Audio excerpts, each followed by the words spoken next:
Salut, bienvenue sur Frenchie in Australia, j'espère que t'es prêt, attache ta ceinture, c'est parti.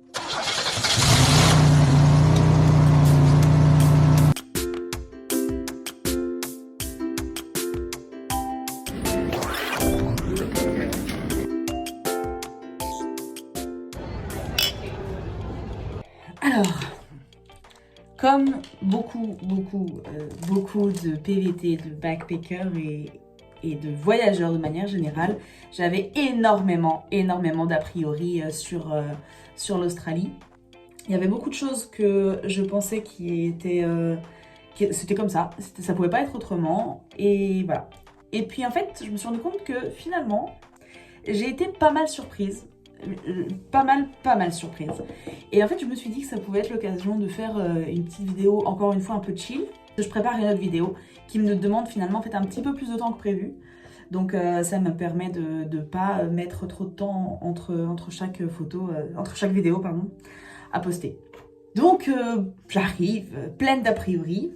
Et puis en fait, je me rends compte que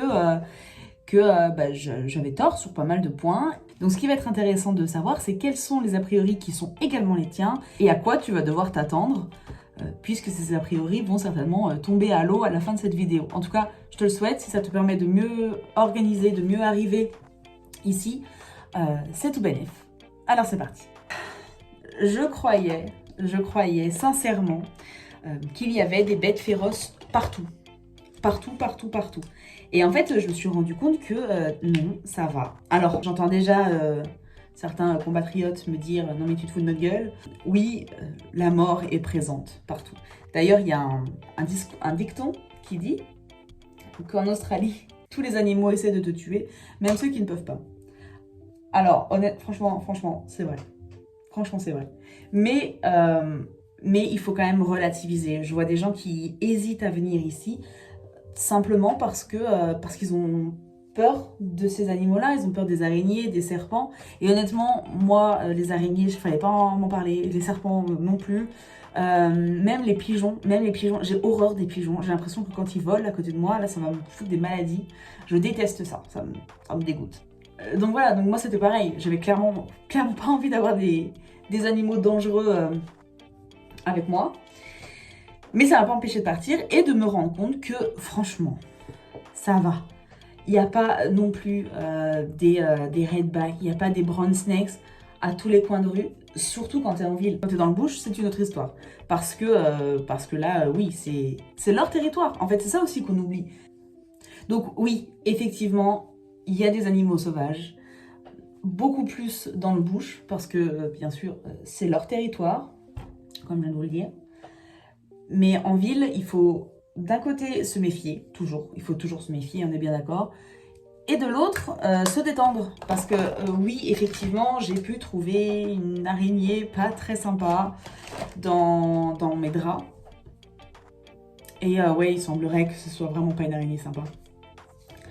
Mais il faut quand même se détendre parce que c'est pas tout le temps, c'est pas tous les jours. Et attention, je parle vraiment pour ceux qui vivent en ville.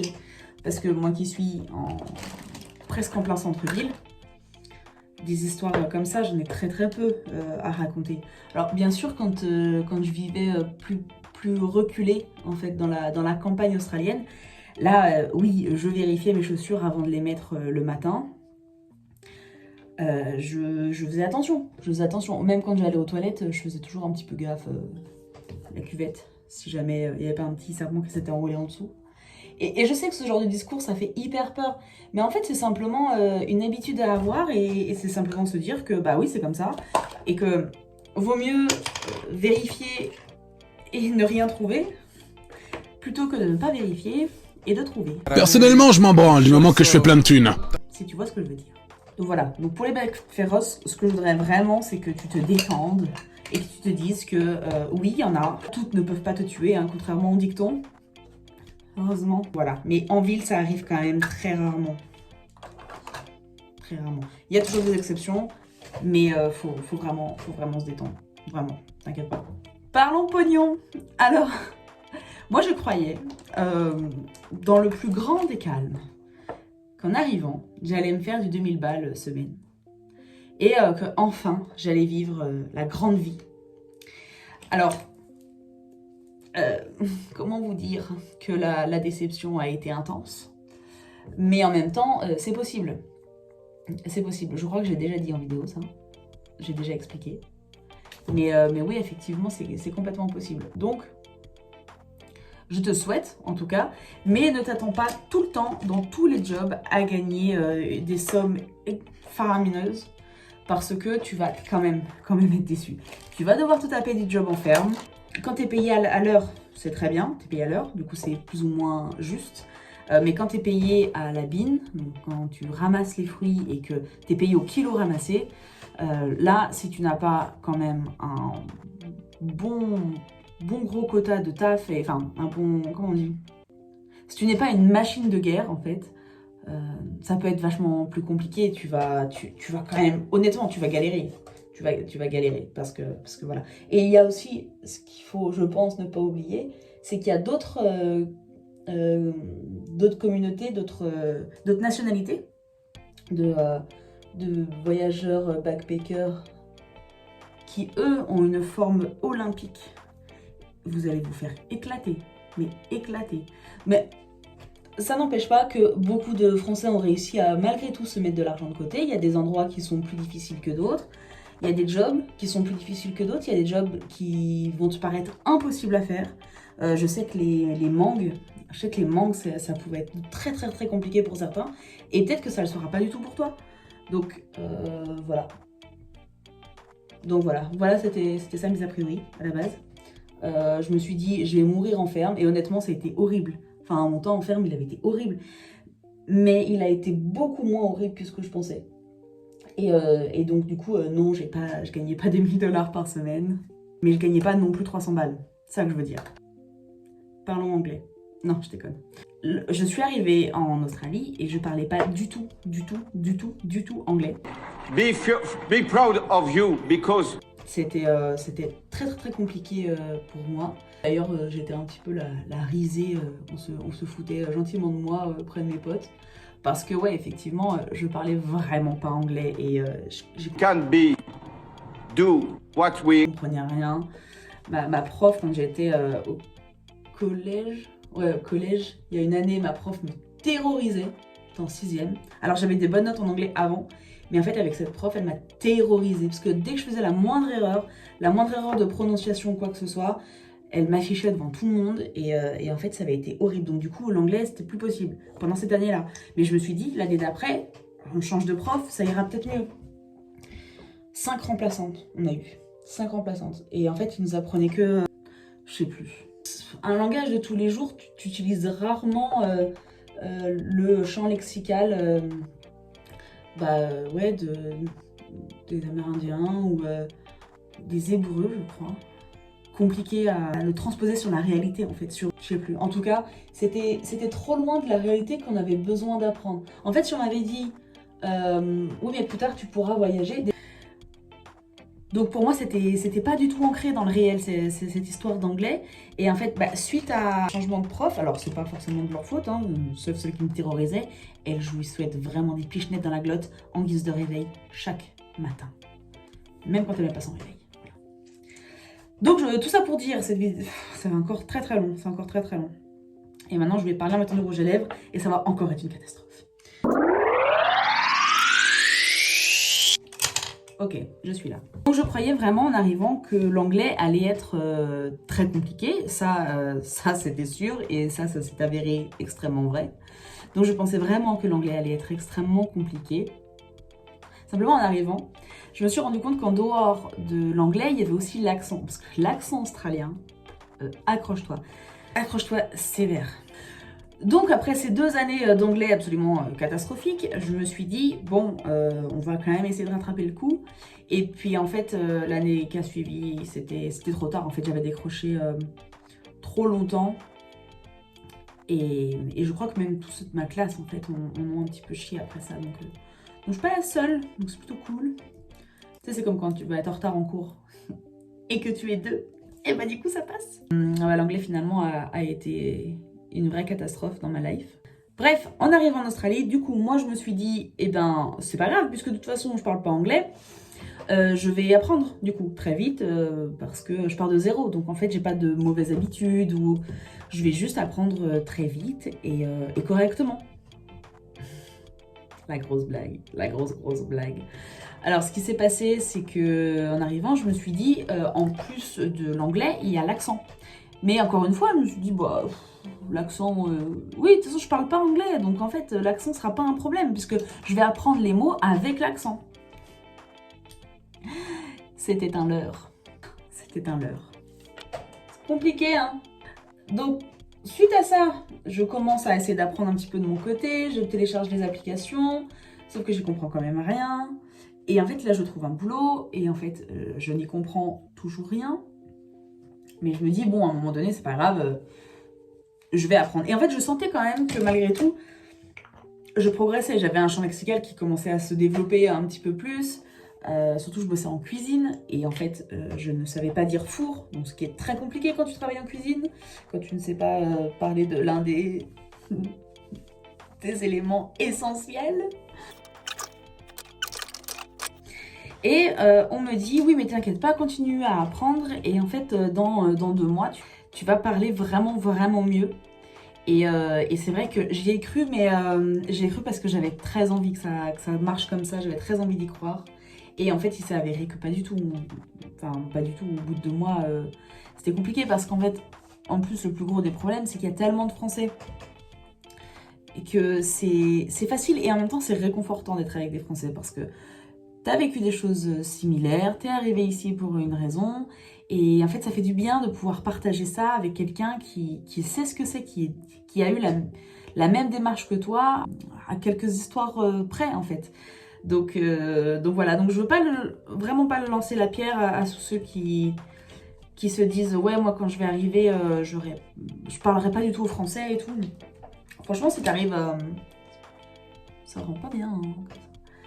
Si tu y arrives, honnêtement, tant mieux quoi, vraiment tant mieux. Mais sache que ça va être vachement plus compliqué et que ça va être vachement attrayant de pouvoir juste t'exprimer et en fait pouvoir dire vraiment ce que tu penses, ce que tu ressens et j'allais dire sans jugement.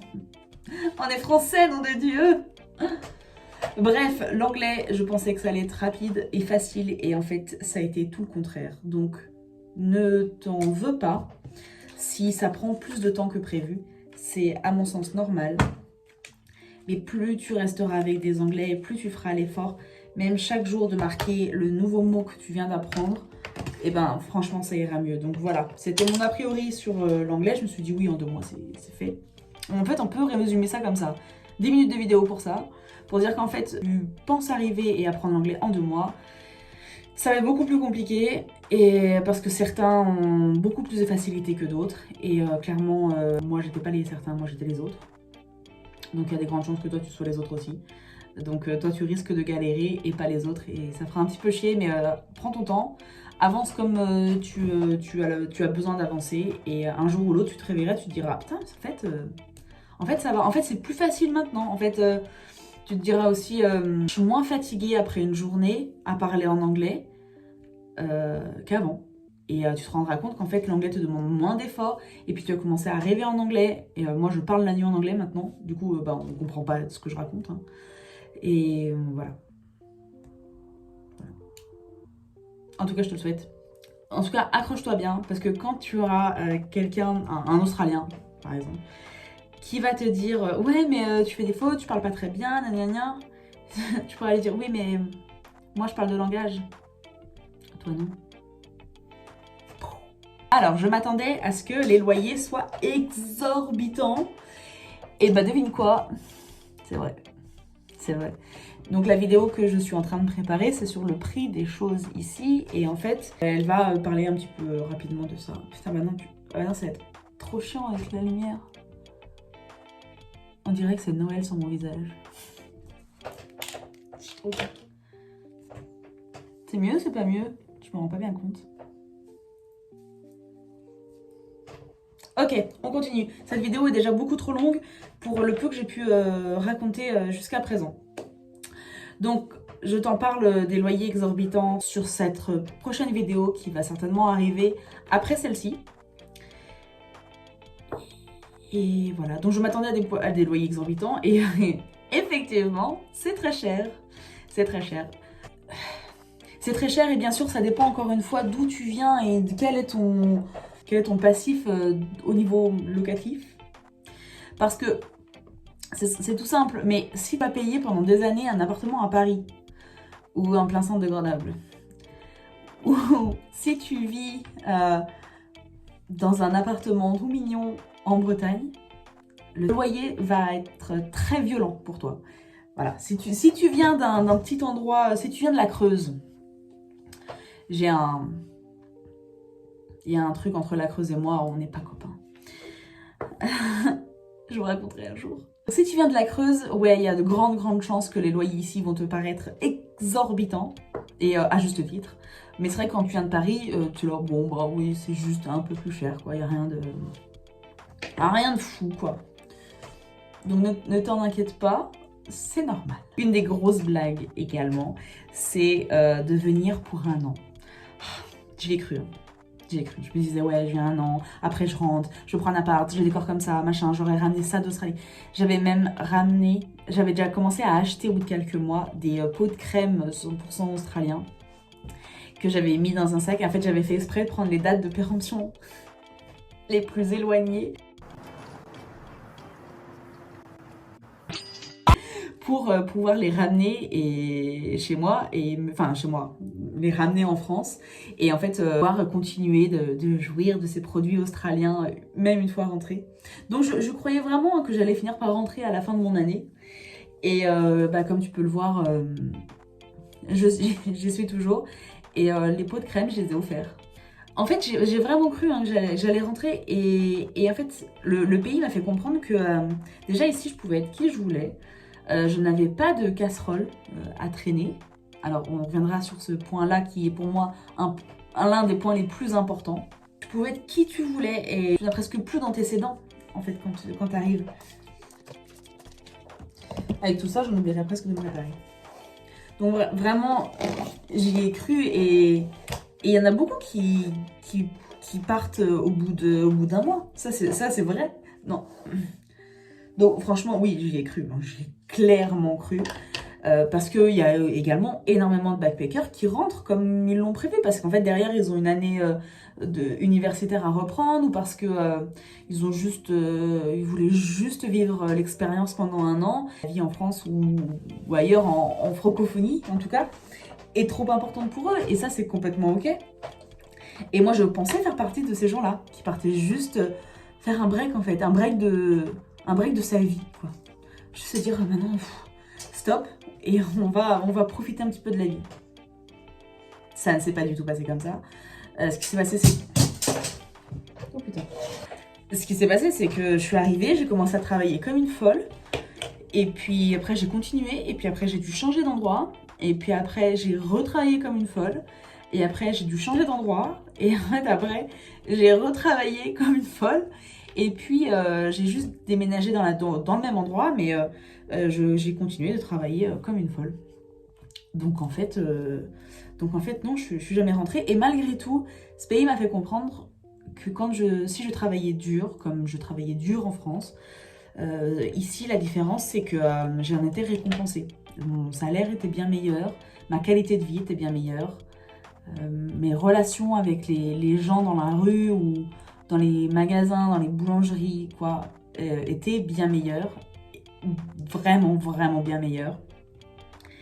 Et que les amitiés aussi qu'on pouvait se faire ici étaient tout de suite de qualité. C'est que tu rencontres énormément de monde, mais t'as toujours une poignée de gens de qualité que tu rencontres et que du coup tu ne perds pas. Et tu peux partir à l'autre bout du pays pour aller travailler en ferme ou travailler dans un truc de poisson, puis revenir et puis machin. Si tu as trouvé des gens de qualité, tu finiras par les retrouver à un moment donné. Une copine que j'ai pas vue depuis des années qui va venir certainement me voir pour mon mariage. Donc voilà. Et puis c'est des gens avec qui t'as pas forcément vécu des années, passé toutes tes études à être avec eux. Simplement, t'as vécu un moment dans ta vie, dans ton aventure, qui était incroyable. Et avec le recul, tu te dis, waouh, attends, j'ai vraiment fait ça. Et c'est ce genre de situation qui fait que tes relations amicales en tout cas, sont très fortes tout de suite. C'était beau, hein, c'était beau. Alors, l'une des choses les plus importantes que j'avais vraiment envie d'expliquer ici, j'ai cru que mon passé me suivrait pas, j'ai cru que les traumatismes ne me suivraient pas, j'ai cru que toutes les choses qui m'ont été dites, qui ont pu me blesser, qui ont pu me mettre plus bas que terre, des choses horribles, je pensais vraiment qu'arrivé ici, je faisais table rase et que je n'allais plus en parler. Parce que déjà, j'étais plus entourée de personnes qui sont au courant des choses dures qu'on peut vivre dans la vie. Je vous le raconterai peut-être un jour si d'un coup je dépasse 1 million d'abonnés, on sait pas. On peut pas savoir pour l'instant. Donc, like et abonne-toi parce que c'est gratuit et ça sera hyper cool. Merci. Donc voilà, en fait, quand tu arrives ici, tu n'es pas cette personne qui, ah oui, se fait agresser dans la rue par machin. Tu n'es pas, en fait, cette personne qui, ah oui, non mais, ouais, il y a eu des histoires avec un tel, il y a eu ci, il y a eu ça. Ici, tu respires, en fait. Tu respires parce que tu n'as pas tout ça. Sauf que dans ta tête, les problèmes sont toujours là, en fait, parce que tu ne les as pas traités et tu as foutu ça sous le tapis et tu t'es dit, ouais, franchement, on verra bien quand je rentre. Sauf qu'en fait, à un moment donné, si tu ne rentres pas, et quand bien même si tu rentres, si tu arrives avec des casseroles dégueulasses derrière toi, bah en fait, quand tu arrives ici, elles sont toujours là, et quand tu rentres en France ou ailleurs, elles sont toujours là. Et il faut vraiment, vraiment arriver à faire le tri et à soigner tout ça et à prendre le temps. Alors, je dis pas que j'y suis arrivée, hein, clairement pas. Enfin, bien mieux maintenant. J'ai fait le deuil de certaines personnes qui étaient pourtant proches, deuil de personnes que j'aimais pourtant pas, hein, mais qui m'ont quand même blessée.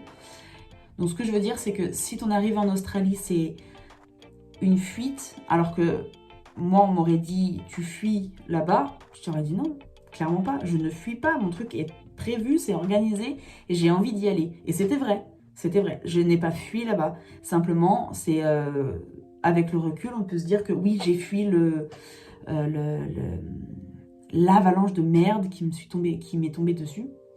Mais en fait, je ne l'ai pas fui, c'est simplement sauver ma peau. Et ça, pas beaucoup de monde arrive malgré tout à le comprendre. Donc si c'est ton cas et que tu as besoin d'en parler, n'hésite pas à m'envoyer un message en privé. Mon compte Instagram, c'est le même nom. N'hésite pas à venir m'en parler parce que honnêtement, je comprendrai ce que tu as vécu et ce serait avec grand plaisir qu'on puisse en discuter ensemble. Donc voilà, la chose, je pense, la plus importante, c'est de se dire que ce n'est pas parce que tu vas à l'autre bout du monde que les trous du cul et tes problèmes vont disparaître. Dans les 16 000 km, ils disparaissent pas, ils restent bien accrochés. Donc voilà, c'était très long encore une fois. Je m'attendais à un coût de la vie exorbitant. Et honnêtement, ça va. On m'avait vendu des trucs à un prix... on m'avait dit oui, ça coûte 3 fois plus cher, gna. Et comme j'ai déjà pu le dire en vidéo, non, ça coûte pas si cher que ça. Quand on prend par rapport à la France, honnêtement, il y a beaucoup de choses qui sont similaires. Mais après, les clopes, l'alcool, ça coûte plus cher, c'est sûr. Les loyers sont plus chers, effectivement, oui, mais les voitures, elles sont pas forcément plus chères. Donc ça, encore une fois, hein, je te rapporte à ma prochaine vidéo qui va arriver. Je te montre rapidement en fait les prix des différentes choses. Ne t'attends pas à payer une fortune, à peu près tout ce dont tu auras besoin, mais sache que oui, il y a des choses qui vont coûter beaucoup plus cher. Ça ne t'empêche pas de mettre de l'argent de côté avant d'arriver et de ne pas arriver ici à sec. Ça, faut que je le répète, je crois. Fromage, croissant, vin rouge. C'est vraiment le genre de choses que je pensais qui allait énormément me manquer et... Spoiler alerte, oui, ça me manque, j'en peux plus. En fait, il y a des choses, on trouve un substitut, on trouve un semblant de ah ça oui, vous appelez ça croissant. Ah c'est sympa. Et j'ai envie de brûler leur boutique parce que clairement il y a des choses, c'est pas des croissants, c'est clairement pas des croissants. L'OTR. L'OTR c'est Underrun et c'est une station-service tout simplement, très basique. Et en fait ils font des croissants et je vois marqué croissant quelque chose à chaque fois, croissant avec un autre truc. Et je leur dis, mais est-ce que vous avez des croissants originaux, quoi, vraiment basiques, sans rien. Et elle me montre un truc qui ne ressemble pas à un croissant, qui ne s'appelle pas croissant, qui n'a pas l'air d'avoir l'odeur d'un croissant, et qui n'en a ni la forme, ni le... Rien, ça ne ressemblait pas du tout à un croissant. Elle me dit, ça, c'est un croissant. Et je la regarde et je lui dis, madame, non, c'est pas un croissant, ça. Elle me dit, si, c'est un croissant. Je dis, madame, je vous le dis, je vous jure vraiment du fond du cœur, ça, c'est pas un croissant. Moi, je voudrais un vrai croissant. Mais si vous n'en avez pas, c'est pas grave. Elle fait, mais si, mais ça, c'est un croissant. Je lui dis, écoutez, madame, je suis française. La République, c'est moi! Le croissant, c'est ma vie. Donc, si. Donc, non. Je lui dis, du coup, non. Elle me dit, ah bon, bah, je savais pas. C'est pas grave. Mais juste, appelez pas ça un croissant, quoi. Enfin, bref. Oui, le vrai bon croissant, ça va te manquer. De ouf. De ouf. Tu peux trouver certaines boulangeries qui font des très bons croissants. Tu peux trouver aussi du vin français. Il va te coûter plus cher, hein, bien entendu, faut pas déconner. Mais tu peux quand même trouver du vin, même du vin australien qui se défend très bien. Du fromage, c'est pareil. Tu peux trouver du fromage français, tu peux trouver du brie, du camembert. Après, forcément, si tu mets ton fromage au frigo, ne te plains pas qu'il n'a pas d'odeur et qu'il n'a pas de goût.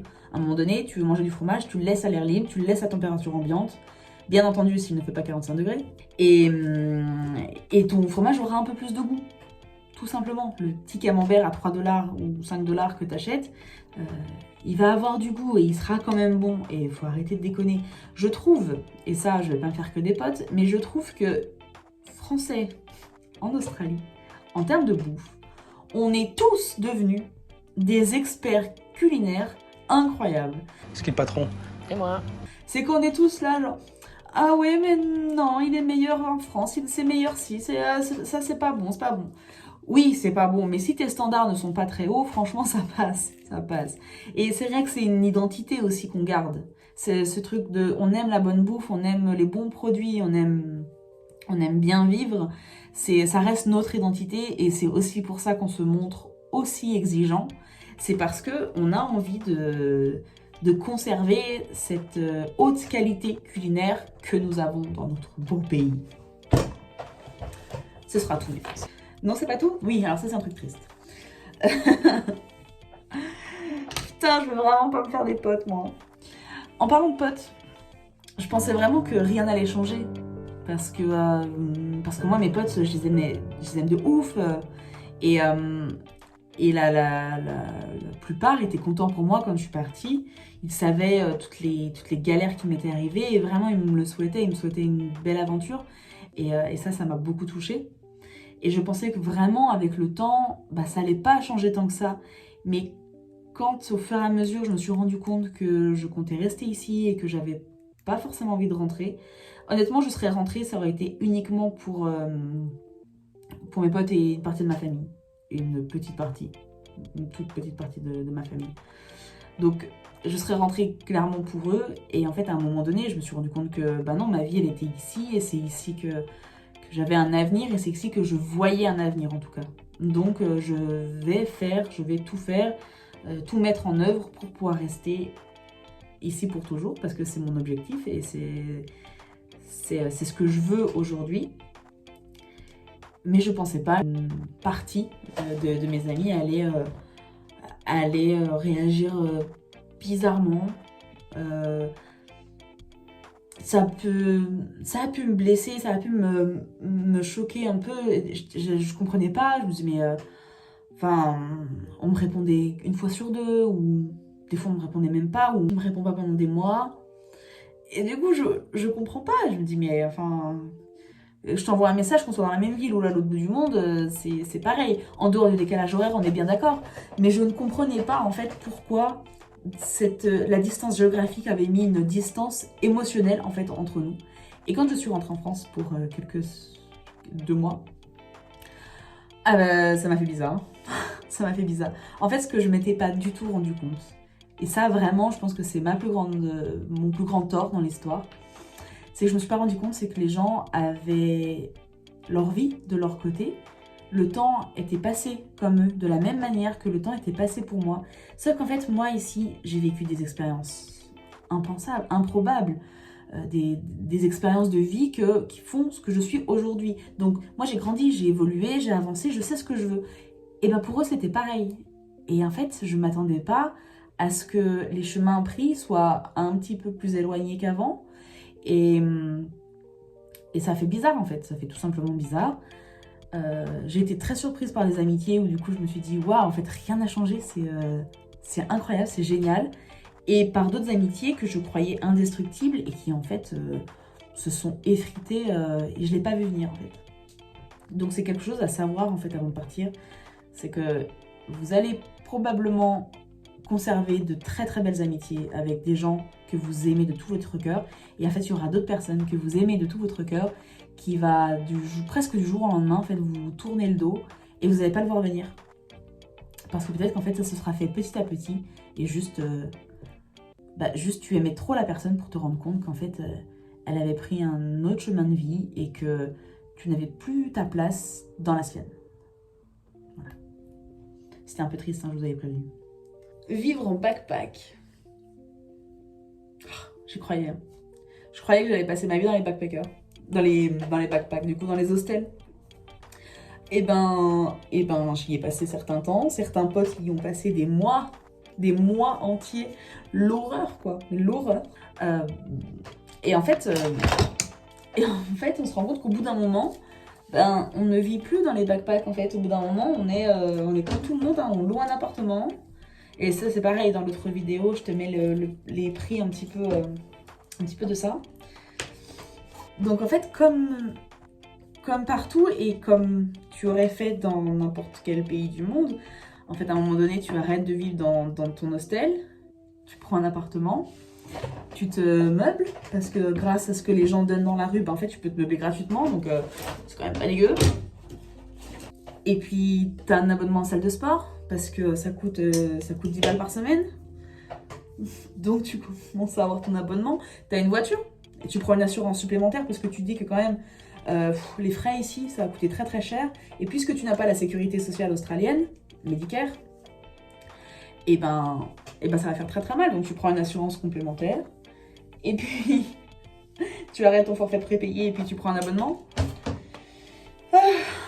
Et puis en fait, tu te retrouves comme tout le monde à aller au boulot le matin et à rentrer chez toi le soir, aller à la salle de sport et préparer à bouffer. Et puis un jour, tu t'achètes un congélateur. Et ben là, non mais honnêtement, à partir du moment où tu t'achètes un congélateur, c'est que t'es quand même vraiment installé quoi. Donc la vie de backpack, elle est très très loin derrière toi. Et après l'âge fait aussi que, en vrai, quand t'arrives, quand t'as 22 ans quoi, tu t'en fous un peu. Puis à un moment donné, tu dis j'ai 30 ans. J'ai 30 ans, j'ai pas envie de passer ma vie dans les hostels quoi. Avec des gens qui pissent partout, des gens qui font des... Comment ça s'appelle? Des overdoses dans les toilettes, tu vois. Clairement, l'envie, elle te passe très très vite. Donc ne pense pas vivre la vie de route tout le temps. Après, moi, ce que je te conseille, c'est de vivre en van. Ça, c'est le rêve, quoi. C'est trop bien. C'est trop bien et en même temps, c'est hyper difficile, mais c'est une expérience de vie absolument incroyable. Donc vraiment, fais-le. Parce que on a beau parler des backpacks, mais honnêtement, tu te fais quand même des potes. Tu te fais pas mal de potes, même. Certains cool, certains moins cool. T'as des histoires cool, d'autres histoires moins cool. Mais malgré tout, ça te fait des potes. Et en parlant de potes, moi je pensais qu'il allait être impossible de me faire des amis australiens. Et en fait, après quelques années, je me rends compte qu'en fait, c'était pas si faux que ça. Et que, ouais, effectivement, avoir des amis australiens, ça me semble toujours un petit peu compliqué. C'est vrai qu'on n'a pas vécu la même chose. Ils n'ont pas vécu la même chose que nous pour venir dans leur pays. Ils ne voyaient pas la France de la même manière que nous, on voit l'Australie. Et c'est surtout qu'ils ont leur vie, en fait. Ils ont leur vie, ils ont leur cercle d'amis, ils ont leurs potes de fac, ils ont leurs potes de boisson, et puis voilà, donc ils ont leurs collègues. Donc c'est vrai que la vie, elle est déjà bien prise, quoi. Mais c'est vrai que je me suis rendu compte que mes amis qui parlent anglais viennent d'Italie, de Pologne, d'Hongrie, enfin voilà, de d'autres pays quoi, tout simplement. Et c'est vrai qu'il est beaucoup plus facile, à mon sens, de se faire des amis qui viennent de n'importe quelle partie du monde, plus facilement que des gens qui sont du pays. Parce qu'en fait, tu as forcément beaucoup plus d'atomes crochus avec quelqu'un qui a quitté son pays, qui a encore une fois vécu les mêmes choses que... qui a vécu les mêmes choses que toi, bien sûr. Moi qui croyais que l'administration en Australie allait être compliquée. Alors, la réalité, franchement, au moment où j'avais à faire toutes les démarches, j'ai trouvé ça hyper difficile. Je me suis dit, non mais attends, mais c'est quoi ce truc, c'est compliqué et tout. C'est quoi ce numéro TFN là, machin. En fait, c'est tellement simple. C'est 1000 fois plus simple qu'en France. Mais ça, tu le sais qu'une fois que tu l'as fait, une fois que tu as réussi à t'inscrire sur Uber Eats, pour être livreur, hein, bien entendu, tu te dis que finalement, tout est beaucoup plus simple en fait ici.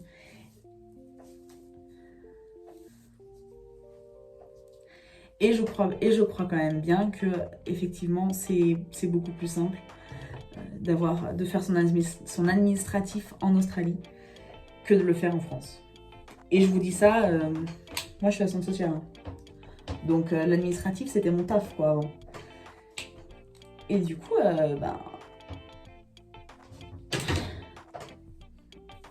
c'est atroce. Donc tu te rends tout simplement compte qu'en fait l'administratif n'était pas si compliqué que ça et que ça reste beaucoup plus simple que de le faire en France. Voilà. Une autre de mes peurs, on parlait de potes tout à l'heure, j'avais vraiment très peur d'être en décalage avec les autres PVT français francophones parce que je me suis dit j'avais quand même pas le même âge, je suis arrivée en Australie, j'avais pas le même âge aujourd'hui, j'ai passé 30 ans. Et je me suis dit que je vais rencontrer des gens, ils vont tous avoir 20, 22 ans, et en fait, on n'aura pas du tout les mêmes envies, les mêmes choses, sauf qu'en fait, grosse erreur, j'ai rencontré des gens qui sont certes parfois plus jeunes que moi, mais qui ont eux aussi envie de se poser, de s'installer, qui sont pour le coup déjà posés, et en fait, c'est vrai que ça fait du bien, donc pas de décalage avec les autres parce que dans tous les cas, on partage la même culture, on partage les mêmes choses, pas parce qu'ils sont français, mais parce qu'on a vécu la même chose encore une fois. Je me répète un petit peu, mais c'est encore c'est la même idée, quoi. C'est tout simplement la même idée. Et le dernier point que je voudrais aborder, parce que cette vidéo est déjà très très longue. En tout cas, ça me fait plaisir de pouvoir parler un peu comme ça.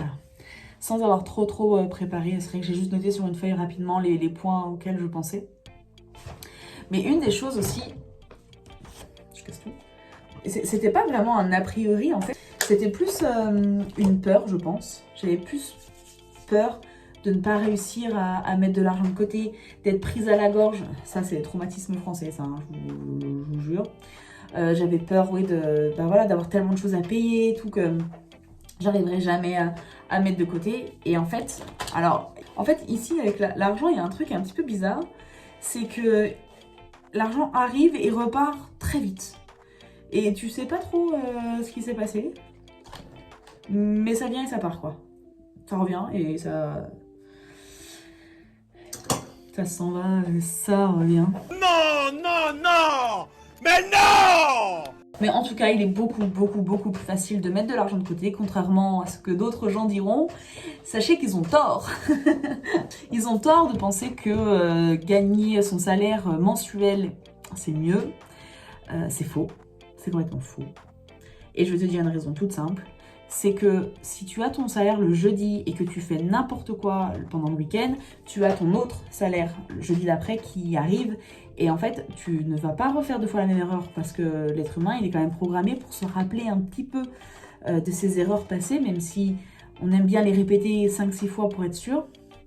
Et en fait, tu reçois ton argent pour la semaine et donc tu n'as pas le temps de tout dépenser, sauf si bien sûr tu y mets du cœur, quoi.